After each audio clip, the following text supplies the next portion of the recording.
Assalamualaikum warahmatullahi wabarakatuh. Selamat pagi anak-anak. Kita ketemu lagi dalam materi pelajaran fisika. Kali ini kita akan belajar tentang fluida statis. Fluida sendiri yaitu benda yang dapat mengalir, contohnya air dan udara. Fluida statis adalah fluida dalam keadaan statis. Materi untuk fluida statis nanti konsep-konsep yang akan kita pelajari adalah tentang tekanan, tekanan hidrostatis, tekanan mutlak, tegangan permukaan zat cair, kapilaritas, viskositas, hukum Pascal, hukum Archimedes, dan penerapan hukum fluida statisnya. Yang pertama adalah tekanan. Tekanan dulu di SMP kita sudah mempelajari bahwa tekanan adalah gaya yang bekerja pada suatu bidang persatuan luas bidang tersebut. Nah, yang dapat dituliskan secara matematis, P sama dengan F per A. P adalah tekanan, F adalah gaya, A adalah luas permukaan. Jadi P sama dengan F per A. Yang kedua tentang tekanan hidrostatis. Tekanan hidrostatis sendiri adalah tekanan yang diberikan oleh zat cair yang disebabkan oleh berat zat cair itu sendiri. Secara matematis, tekanan hidrostatis diberi rumus pH sama dengan ρ GH. ρ adalah massa jenis dari zat cairnya, G adalah tetapan gravitasi, H adalah kedalaman dari zat cair tersebut. Jadi, tekanan hidrostatis itu sebanding dengan massa jenis, gravitasi, sama ketinggian. Ya, untuk benda cair yang jenisnya sama, maka kedalaman ini menjadi pembanding atau sebanding dengan tekanannya. Berarti semakin dalam zat cair tersebut, maka tekanannya akan semakin besar.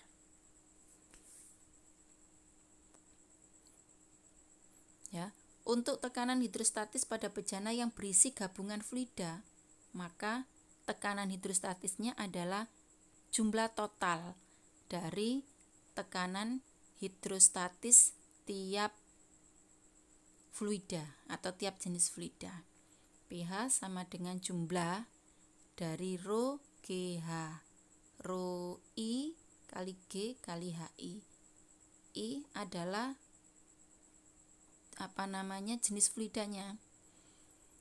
Yang keempat, tekanan hidrostatis pada pipa U berisi gabungan fluida. Misalkan ada suatu pipa, ya, sebelah kiri dengan sebelah kanan ini berisi fluida yang berbeda. Maka tekanan untuk A itu sama dengan tekanan yang dialami pada penampang B. Jadi ρ1 sama dengan ρ2 atau P1 sama dengan P2. Sama dengan ρ1H1 sama dengan ρ2H2. Tekanan mutlak. Tekanan mutlak dalam fluida merupakan jumlah tekanan atmosfer dengan tekanan hidrostatis. Jadi tekanan atmosfer itu ternyata berpengaruh juga pada beberapa kasus. Misalkan, ya, ketika kita mengukur tekanan zat cair, misalnya kedalaman air laut, pada kedalaman tertentu berapa tekanan hidrostatisnya? Ya, pada permukaan air laut ternyata dipengaruhi juga oleh tekanan atmosfer. Jadi tekanan mutlaknya PG-nya sama dengan P0 dikurangi PA. P0 adalah tekanan atmosfer, PA adalah tekanan yang terukur.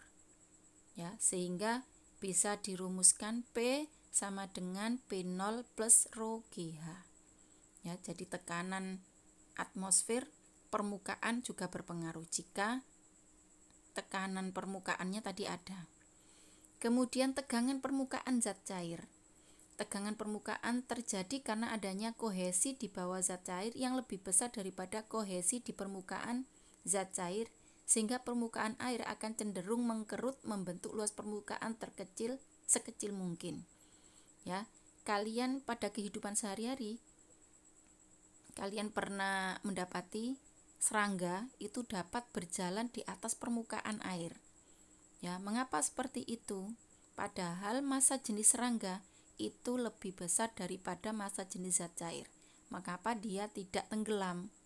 Ya, ternyata dia menggunakan konsep tegangan permukaan.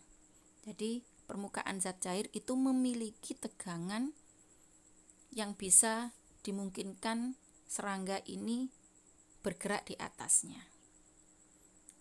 Ya, berapa tegangan permukaan? Gamma sama dengan F per L. Gamma adalah tegangan permukaan, F adalah gaya, L adalah panjang permukaan.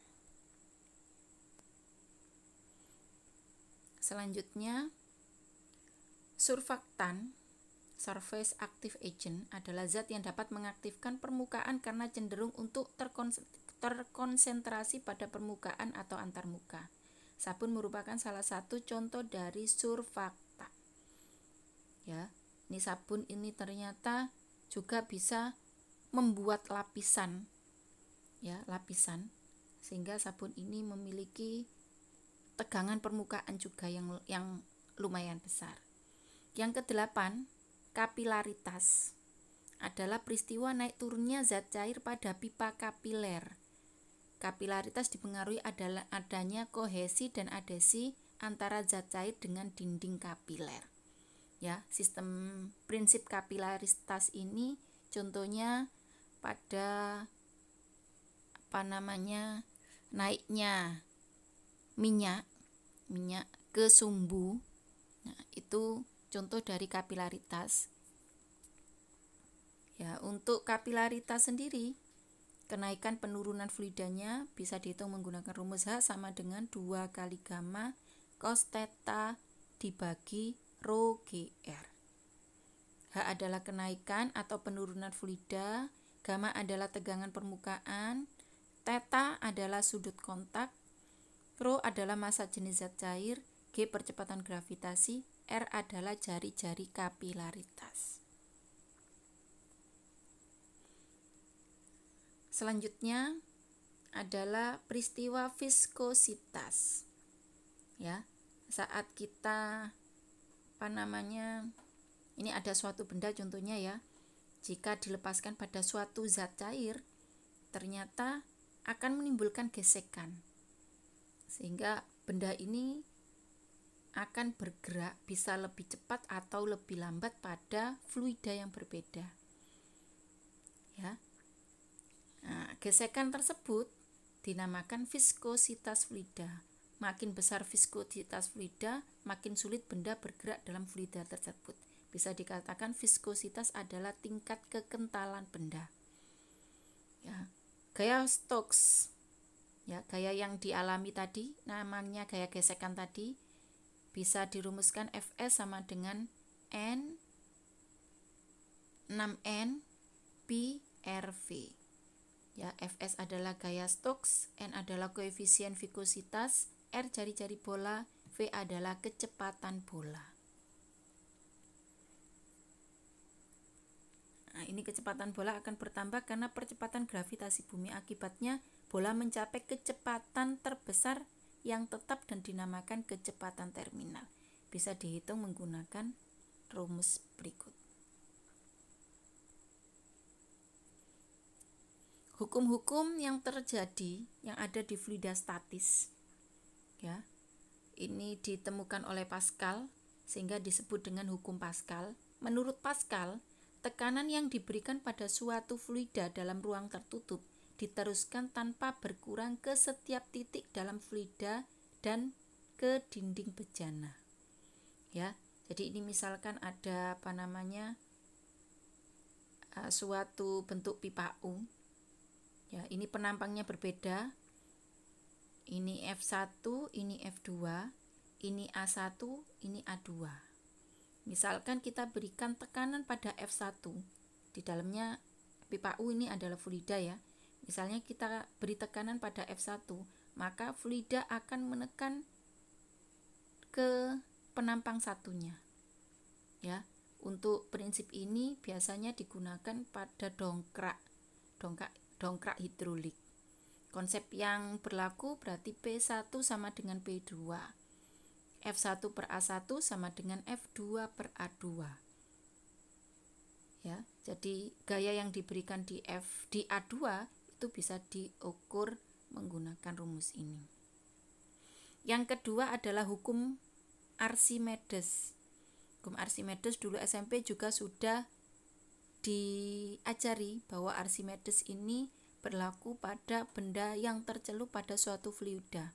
Maka benda akan mengalami keadaan melayang, tenggelam, atau terapung. Ya, mengapa fluida ini bisa mengapungkan benda? Ya, ini disebut dengan gaya Archimedes.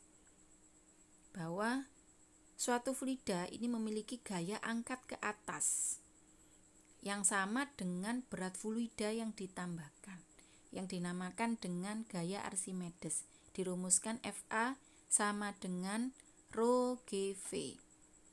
Nah, Fa adalah gaya Archimedes, rho F adalah massa jenis fluida, G adalah gravitasi, Vf adalah fluida yang dipindahkan, volume fluida yang dipindahkan.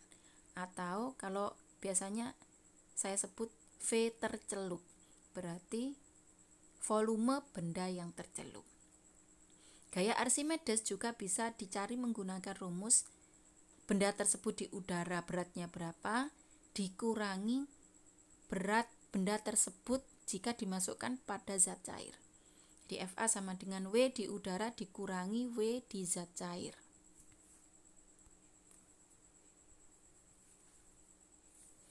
Contoh soal, misalkan suatu bola dimasukkan dalam zat cair, sepertiga bagiannya terapung. Seperti pada gambar di samping, jika diketahui massa jenis zat cair adalah 1200 kg per meter kubik, tentukan massa jenis bola. Ya, volume tadi pada rumus dipakai adalah volume benda yang tercelup. Maka kita anggap V tercelup sama dengan VB min V terapung. VB dikurangi sepertiga VB sehingga yang tercelup sama dengan 2/3 VB. 2/3 volume benda. Massa jenis benda kita bandingkan. Ya, kita bandingkan gaya Archimedes untuk benda yang tercelup dibanding dengan fluida yang dipindahkan. Jadi rho C kali V tercelup sama dengan rho benda kali V benda. Masukkan rho B sama dengan rho C kali V tercelup dibagi VB. 1200 kali 2/3 VB dibagi VB hasilnya 800 kg per meter kubik. Jadi massa jenis bola sebesar 800 kg per meter kubik. Penerapan hukum Pascal. Ini hukum Pascal ya, contohnya pada pompa hidrolik. Kemudian mesin hidrolik yang digunakan untuk mengangkat mobil, biasanya digunakan pada bengkel-bengkel. Bisa digunakan juga ini dongkrak hidrolik untuk mengangkat barang. Sama rem hidrolik.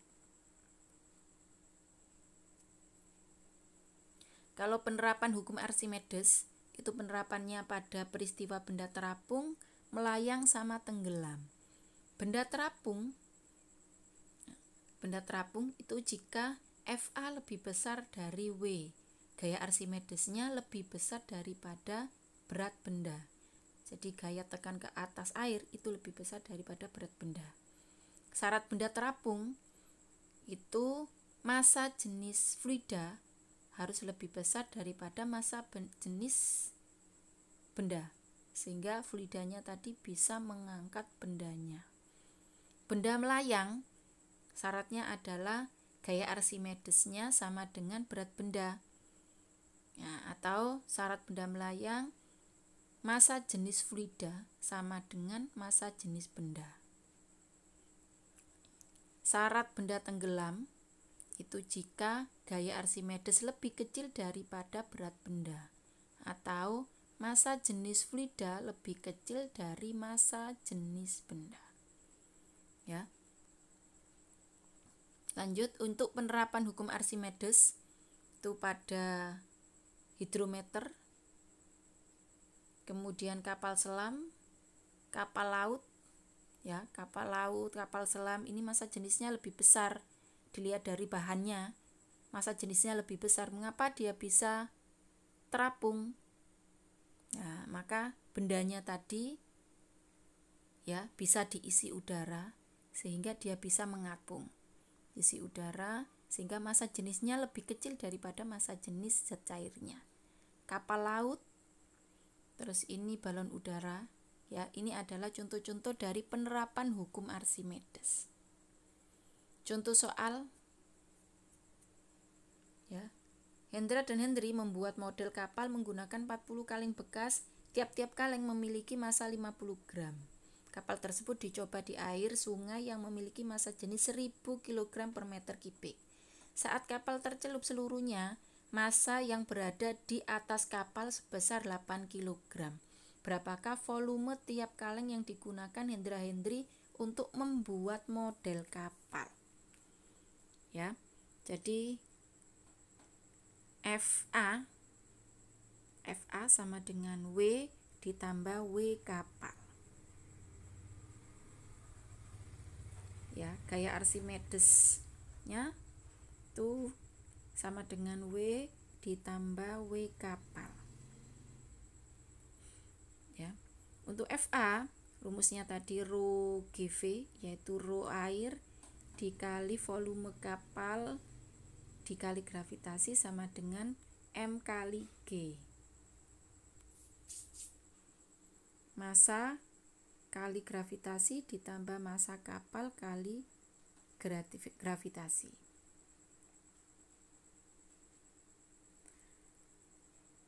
Nah, ini bisa dicoret G-nya. G-nya bisa dicoret. Sehingga kalau kita cari V kapal, ya, tinggal M ditambah M kapal dibagi ini rho A-nya pindah ke bawah. Ya. Kapal tadi kan terdiri dari beberapa kaleng. Jadi N kali volume kaleng.